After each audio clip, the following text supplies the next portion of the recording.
Good morning class. Today we are going to proceed with organic chemistry.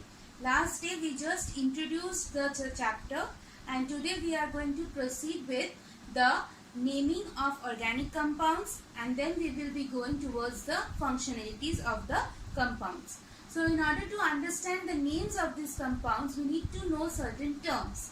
The first terms that comes is the homologous series. So when we call it as series, so there are number of organic compounds which follow a certain rule and they increase in the number of carbon atoms by a unit of CH2. So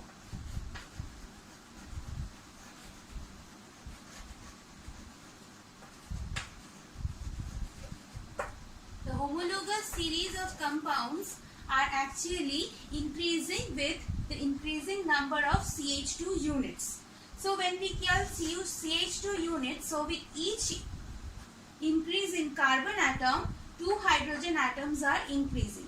So we can also say that the molecular formula is increasing by 1 carbon and 2 hydrogen atoms. Therefore, the molecular weight is also increasing. How much? See, carbon has 12 and hydrogen is 1, so 2 into 1 is 2. So the molecular weight increases by 14 grams from one compound to the other compound of a particular series. What are the series that we have? That depends on what type of compounds we are dealing with. Last day I discussed open chain compounds and closed chain compounds, and within that all the different categories like the alkenes, alkynes, all of them have different series. Okay. Then after this we need to understand the structure of the compounds.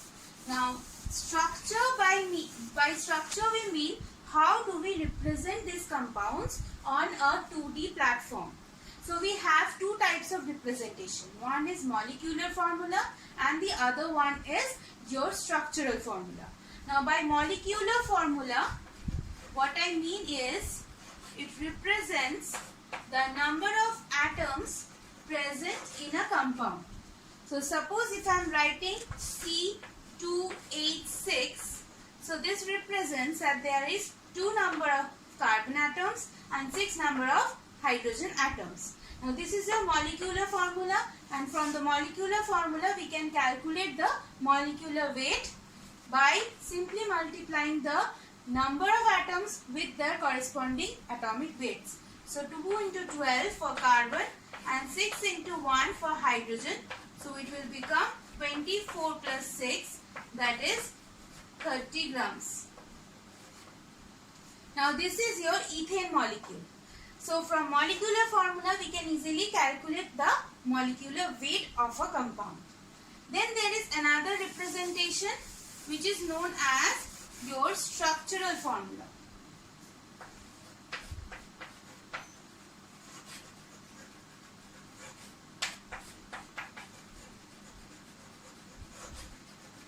Now structural formula, there are two types. One of them is called the condensed form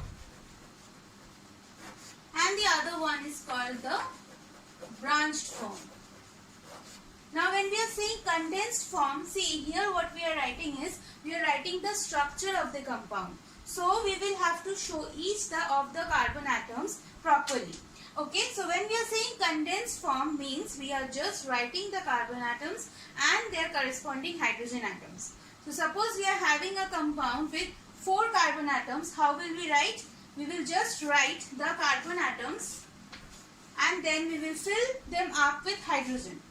Now see, this one carbon is bonded to this carbon. So it already has one bond and each carbon will have 4 bonds. So I will write CH3. Now this carbon, the middle one, is already bonded to this carbon and also to this carbon. So it has 2 more bonds left. So we will write CH2. The next one will also be CH2 similarly, and the last one will be CH3. So we are just writing the carbon atoms next to each other without showing any bond. This is your condensed form of writing. Then we come to branched form. when we are writing branched form, we have to show all the bonds. Okay, so first we write the framework like this, and then we will have to open up all the bonds and fill them with hydrogen.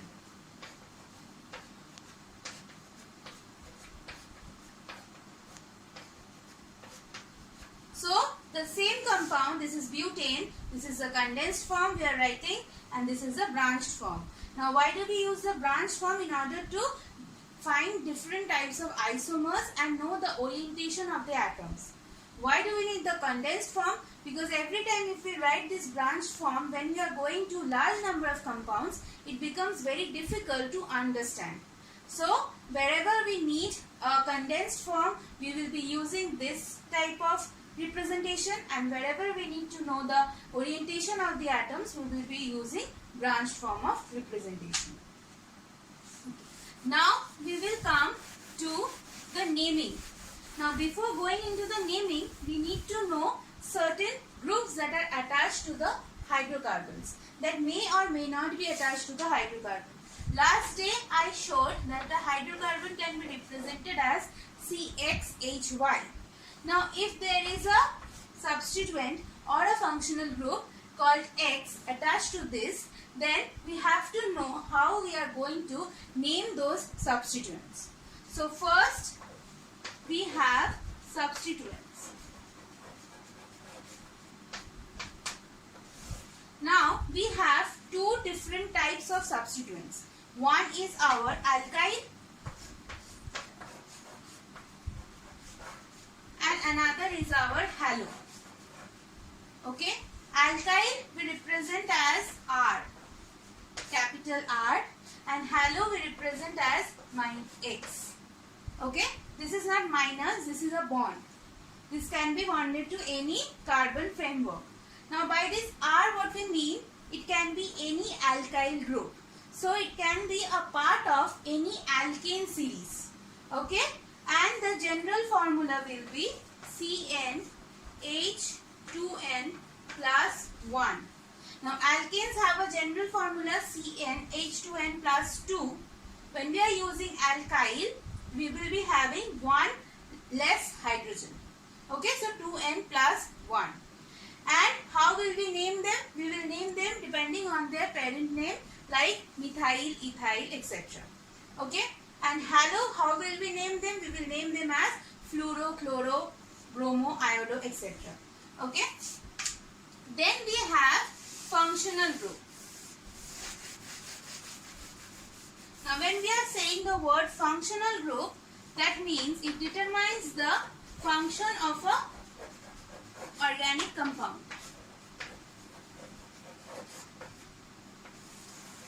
Now functional group, there are various types of functional groups which when attached to a hydrocarbon gives it some different chemical and physical properties. So what are they? We will be doing a chart form.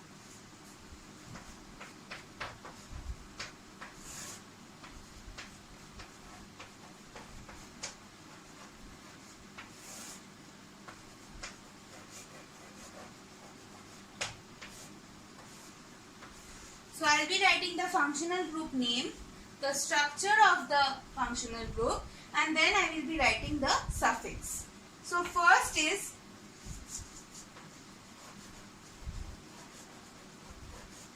alcohol. Okay, the structure we write as bond OH and the suffix goes as OL.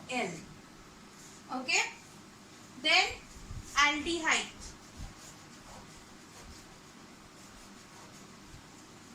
The structure goes as C double bond O and C has one H.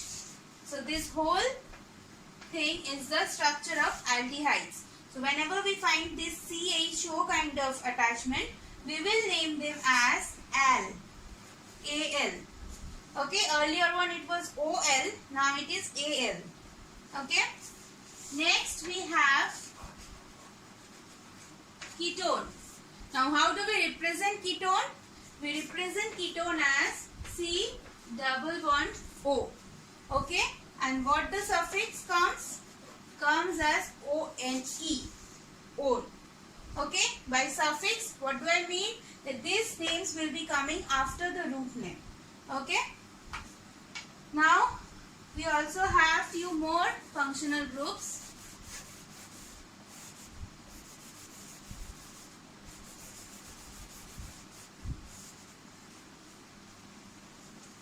After this ketone, we have carboxylic acid.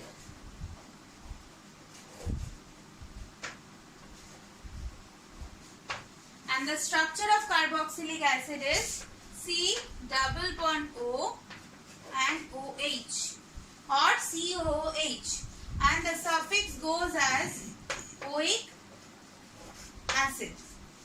Okay. Then ester.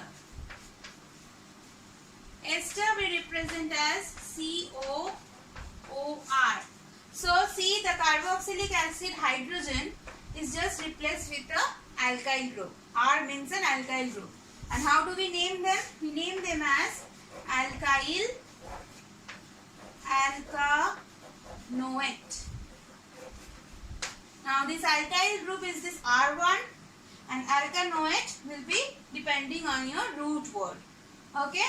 And the last one that you have is ether. It is represented as ROR. That is, two alkyl groups are present with one oxygen in between. And how do we name them? We just name them as alkyl ether. Or we can also represent them by the name alkoxyalkene.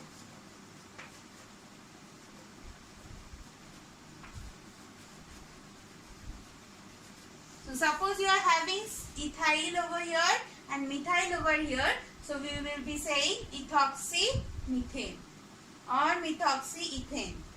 Or if you have CH3 and CH3, then we will be saying dimethyl ether. Okay, both the names we can be using. So functional group, we have total 6 functional group in this class, and depending on the functional groups, we will be proceeding towards the IUPAC nomenclature. Now when we are doing the IUPAC nomenclature, first we need to know the root words. Okay. Now for the root words,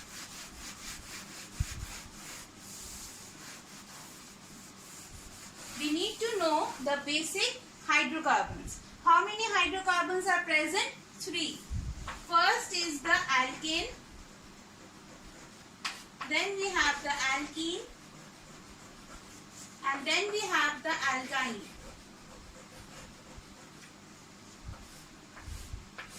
Now alkanes are saturated ones, alkene and alkynes are unsaturated ones.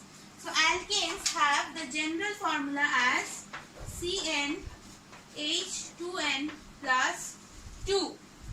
Okay. When we come to alkene, 2 of the hydrogens are replaced by a double bond. So the formula becomes CnH2n. When we are going to alkyne, again 2 of the hydrogens are replaced by another double bond. So we are having CnH2n minus 2. Okay. And if you need to represent them, then this will be C single bond C.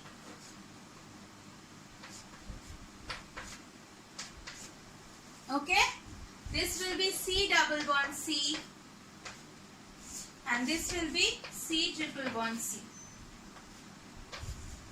Okay. This is the basic representation of these 3. Now, when we are having alkane, the root word that is coming is A-N-E. Okay. Then alkene, E-N-E. Alkyne, Y-N-E. So this is your parent name or the root word. Okay. Then after this, we need to know how do we name the numbers of carbon atoms. Okay. So there is also a list for the number of carbon atoms.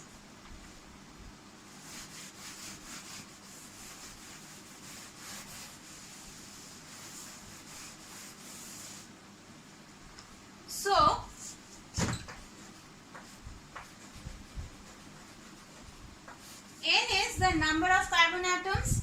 So when N is 1, the name given is methyl. Okay, or I would rather say meth. Now depending on whether it is alkane, alkene or alkyne, the root word will be given. Methane. Okay, now methane and methine is not possible because for that you need at least 2 carbon atoms, right? Double bonds is not possible with hydrogen. So 1 is only applicable for methane, that is alkane, or if you have the methyl group. This one is not applicable for alkene and alkyne.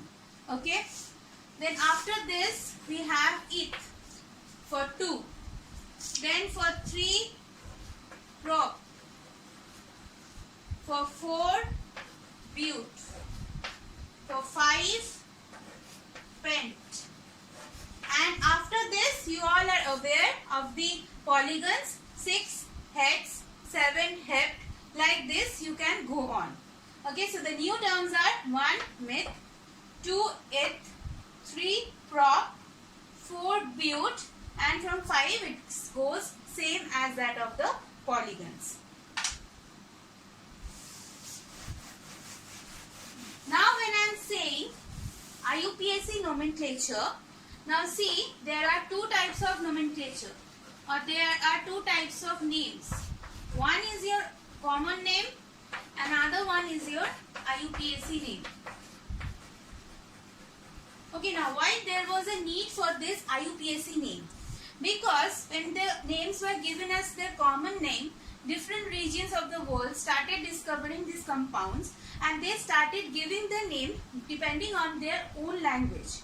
Now in order to make the things universal so that everyone can understand what is being carried on or what is being discovered, this new system of, or this is a union which was set up by the UN to standardize all the names around the world so that wherever the person is working and whatever language or whatever way they speak or whatever way they use, they can identify what the compound is being used.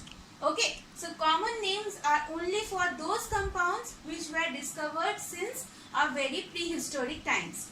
All the compounds do not have their common names, but all compounds can be given their IUPAC name. So for that we need to understand the rules to give this IUPAC nomenclature. Okay. Now when we are going to name a compound, we have to follow certain rules. First rule is we have to find out the longest carbon chain. I will show with an example and the rules I will be given in my handouts. Okay. So you can go and see my handout and you will be getting the rules point wise. Here I will be explaining with an example. Okay. So suppose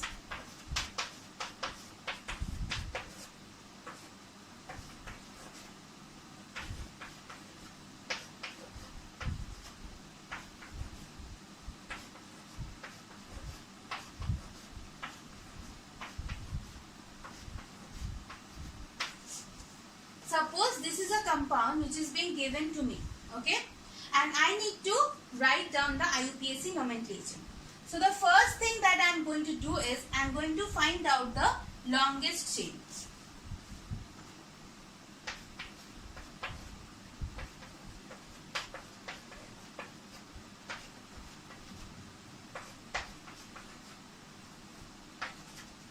Okay, now how will I number? See. And from which side I will number. That is very important. See, what do I have? I have a double bond over here and I have a functional group over here and I have a substituent over here. Okay, and rest all are carbon atoms. Okay, so first I need to find the longest chain. From where I will start? I will always start from the double or triple bond if it is present in the compound, or we will start from the functional group. When we have both double bond and functional group, then we will be giving priority to the double or triple bond for the numbering. So we will be starting our numbering from here. So that is 1, okay, then 2, then 3, then 4. Now see, 1, 2, 3, 4. What did I say? I need to find out the longest carbon chain. If we go like this, 5, 6, 7. So that is hept. And if we go down, it will be 5, 6, 7. So both the ways we are getting 7. So I can take any one of them. But if there were one more carbon over here, then I would be taking this chain. And this whole chain will be coming as my substituent. Okay? Since here both of them are going 7, so I am just taking the straight chain. So this is the numbering. This is the first part, where I will have to identify the longest carbon chain and give the numbering depending on my preferences. Okay, what are my preferences? Functional group and double or triple bonds. Okay, now I will be finding out my substituents. See, I have already seen this is my functional group OH, and this is one substituent that is attached to the fourth carbon atom. Okay, now what is this substituent? See, 1, 2, 3. 3 carbons are there. So what will be the root name? Prop. And there is no double bond, so it will be propyl. And this is chloro. And this is OH. Now this is present as a substituent. When OH is present as a substituent, we call it as hydroxy. Okay. Now we know what are the substituents and what are the functional groups. So we can name easily. While we are naming, first what you will be doing is write down the root word. What is the root word? That is hept. So I will be writing hept. And start from the middle of the page. Don't go to the corner of the page, because you have to write all the substituents before hept and the alkane or alkyne after it. Okay. So it's better if you write it towards your right. Leave some space before. Now I need to give the numbering and write the substituents. See, I have chloro. So it starts with C. I have propyl. It starts with P. And I have hydroxy, which starts with H. When we are numbering, we have to go alphabetically. So first we will be writing, and we have to write the position. So 3 chloro. This is 4. So after that H. So 5 hydroxy, 4 propyl, hept, in. Okay, so I am going to write over here 3 chloro. I will have to give hyphens. 3 chloro, then I will be going to H. So 5 hydroxy, again a hyphen, 4 propyl, okay, and hept is the root word. Now since this double bond is present at one position, so we don't need to write it. If it was present in second or other positions, then we need to mention the position of the double bond also. So here we just write hept in. Okay, so what is the name of this compound? 3 chloro, 5 hydroxy, 4 propyl, hept, in. This is your IUPAC nomenclature. Now this is a longer compound. You most probably won't be having such a compound. I use this